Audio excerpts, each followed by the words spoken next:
Right. Is that on? I don't even know if it's working.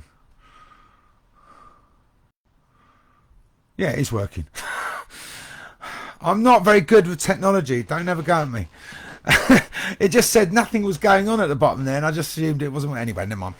Right, welcome to my weekly 10 show, episode 95. God, blimey, it's gone quick. And tonight I'm going to be talking about something I've been doing a lot of talking about recently, specifically in prisons, about how we control our actions in life.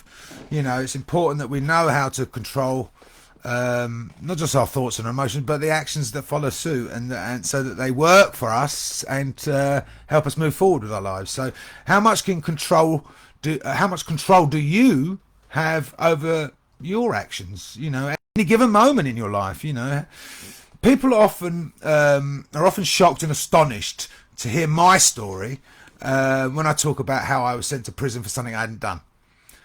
But how true is it that I was actually a victim of injustice, even though I was actually convicted of something I didn't do?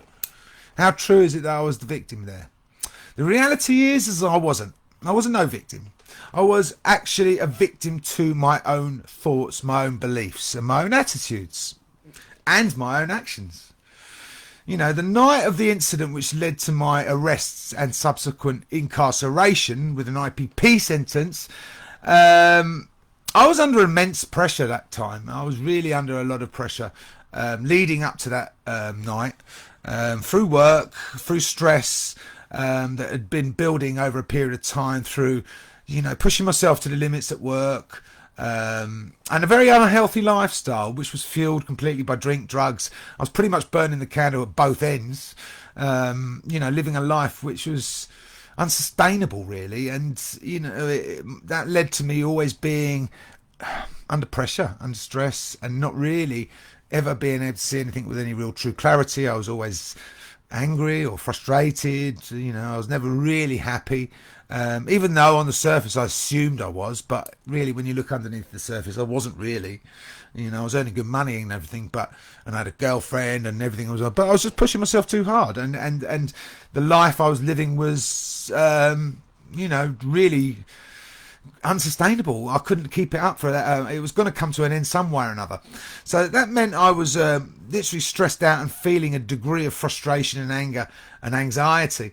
That night when I got convicted, got involved in an incident at a work Christmas party, which led to me getting involved in an altercation between members of a rival branch from the car dealership that I worked for, and a young lad who worked for our branch ended up getting involved in a fight, which was nothing to do with me, but with these four lads from the other branch. And long story short, they ended up abusing my girlfriend by having a go at her when she tried to break up the fight, when they attacked this young lad. And I got told about it. I came out. I was stressed out. I was frustrated, angry, all of these things. And I reacted. I reacted with anger, aggression, all the things that I became used to doing throughout my life, which had been peppered with violence and aggression when I was involved in a football firm and all of that sort of stuff. And so I was used to reacting that way when I felt that I was either being intimidated, threatened, bullied, someone was having a go at me, someone was having a go at someone I cared about, all of those sort of things. They were the triggers for me. They were the things that would send me into this spiral and then trigger those beliefs that would come to the surface, and I would just explode into rage of violence, aggression, and what have you. So that evening, although I didn't do what they said I did, it was no different from the past where I had done the things that they said I did. You know, I you know, old man's up. I did some horrible things in my past, but that night I didn't. But I came close to it because I did react in the same way that I hadn't done years and years before, with aggression. and confrontation. I was aggressive. So yes, I was attacked and subsequently hospitalised that night. I can't even say it. I was in hospital for 2 weeks. However, my reaction to this set of circumstances fueled that aggression, fueled that whole situation. You know, what would have happened had I remained calm and in control of the thoughts and emotions and subsequently my actions? What would have happened? You know, in that situation, instead of confronting a group of guys who I perceived had been threatening my girlfriend or abusing my girlfriend in one way, what would have happened if I'd approached it differently? The likelihood is the situation would have been diffused, and the true aggressors who started the trouble that night, who beat up that young lad in the toilet, who then abused my girlfriend and the young kid's girlfriend, they would have been the ones who got blamed. Rightly so, because it was them who started the trouble and followed suit. So, however, it was my actions that led to the incident escalating out of control. You know, because had I not approached it from an aggressive standpoint, the likelihood is it wouldn't have escalated. Well, it wouldn't have escalated, and I wouldn't have got arrested. I wouldn't have gone to prison, and we'd have probably had a good night at the end of it. Well, I don't know about that, but one thing's for sure, it wouldn't have turned out the way it did. Now, how in control are any of us, really, when it comes to how we react or respond to any situation in life? It doesn't have to be an aggressive situation. It has to be any situation. The reality is most of us are not when we become triggered by something. When something, and like I just said there, my trigger was when I felt someone was threatening me, or someone was having a go at me, or bullying me, or trying to talk down to me, intimidate me, bully someone I cared about. They were my triggers. And, you know, as soon as someone triggered me, or I felt triggered, I would respond or react in that way. So the reality is most of us are not in control when we become triggered and experience some kind of stress reaction to any kind of event or set of circumstances in life. And when we become triggered, we react. We react from a subconscious place. So we're not aware of the thoughts that are fueling the emotions, that are fueling the actions, because it's all subconscious. So, you know, we react from past beliefs, unhelpful limiting thoughts that we might have, or past experiences that we've experienced in the past where something's happened and we're assuming it's happening again. You know, we might interpret the situation to be a certain way, telling ourselves a story about a situation. They're bullying me, when it might not be the case. You know, it might be from a place of fear where you're thinking that you're going to get attacked, when the reality is you probably won't. But you're telling yourself that story. And if you're telling yourself a certain set of events is going to occur, you're more likely to react in a way which is in line with how you think you should be reacting. You know, in my case, in that situation, I used to tell myself using aggression and violence was the way to deal with bullies.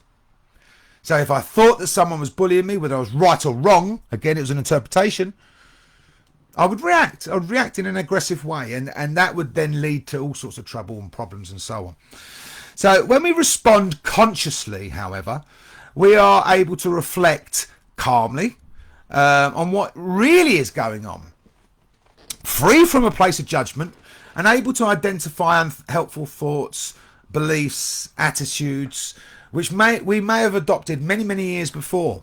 You know, in my case, I created a set of beliefs and attitudes which told me that the only way to deal with conflict is through aggression and violence. I developed those beliefs, this whole belief system I created, when I was 13 years old. When I was being bullied at school, and I realised that by standing up to the bullies and using aggression and violence, it was a good way of, you know, getting them to stop bullying me. So I thought, okay, that's a good idea. I'll use that. And I did many times over my lifetime. And it got me in a lot of trouble with the police and God knows what else. And so, yeah, here I was, a man in his 30s, on the surface doing very well. I had a very good job. I had a girlfriend. I was happy on the surface. Looking to buy a new home. Everything looked like it was going well for me at that time. And here I am in my 30s, reacting in some way to beliefs and attitudes are developed as a 13-year-old. You know, it's ridiculous, isn't it, when you think about it in those terms? But so many of us live our whole lives fueled by beliefs and attitudes that we've developed as children. So every time you get triggered, that belief or attitude that you've developed as a kid comes to the fore. And it doesn't have to be when you're a kid. You can develop beliefs and attitudes throughout your life, unhelpful and positive, you know. So, but the thing is, you're totally unaware that you're doing so, because these are in your subconscious. You're not even aware that you've got these beliefs and attitudes most of the time, and most of you won't know, you know, unless you sort of, you know, do the work to unravel that, which is I did. You know, this is what I did in prison. And, you know, I learned how to unravel my beliefs and look at the root cause and find out why I thought the way I did, and why these beliefs and attitudes were causing me so many problems in my life, and what I needed to do to change that. And that's how you work through your belief system and change it to a much more constructive way of thinking on belief system, and that actually serves you in the present, rather than falling back on beliefs that don't serve you anymore, which served you maybe when you were 15 but no longer serve you as an adult. So how do you change that way of thinking? It's something that we've all got. Every human being on the planet has this. We all have belief systems. We all develop beliefs and attitudes throughout our entire life, and we don't necessarily know what most of these are. So how do you change it? It may be a case that you can actually recall or recognize a previous belief that you've created at some point in your life, which creates stress, anger, frustration, victimization, guilt, blame, all of these things that drain us and keep us playing small in life and holding us back, and lead to counterproductive actions, you know. Or, however, you know, sometimes we won't know where these beliefs come from. We just know that they're there somewhere, because if you're reacting from a place of anger, there's going to be a belief somewhere in your subconscious that is telling you to react that way. So simply by understanding that we're all driven by our belief system helps you remove or change beliefs if they're no longer serving you. Now, I work specifically with men to help them do this, you know, and as a result, you will learn to no longer react to situations when you find yourself triggered by something or someone, you know, and instead you'll learn to respond consciously from a place where you remain in control of your actions. It's important that we learn how to do this. It's important that we learn how to control our emotions. And it's not like a woke thing or anything like that. Oh, talking about your emotions, men don't do it. Nonsense. All men deal with their emotions. We just deal with them differently to women. That's all. So it's important that you learn how to control your emotions instead of allowing your emotions to control you, so that you don't react with anger and frustration and all these other bloody things that's cold us back in life all the time. And only then will you be totally in control of your life. So if you're interested in finding out how I actually work with you one-to-one to help you create a belief system which works for you, instead of the ones that don't, then give me a call and I'll have a chat with you about that. And so I'm currently available for speaking events as well. I'm doing lots of stuff with prisons at the moment, my favourite places, and one-to-one coaching is what I'm doing as well with men. Like I said, I've rebranded recently to focus only on working with men. So give me a call if you're interested in finding out more about how I can help you. And I hope that's been of some help. And I'll speak to you all next time. See you soon. Bye.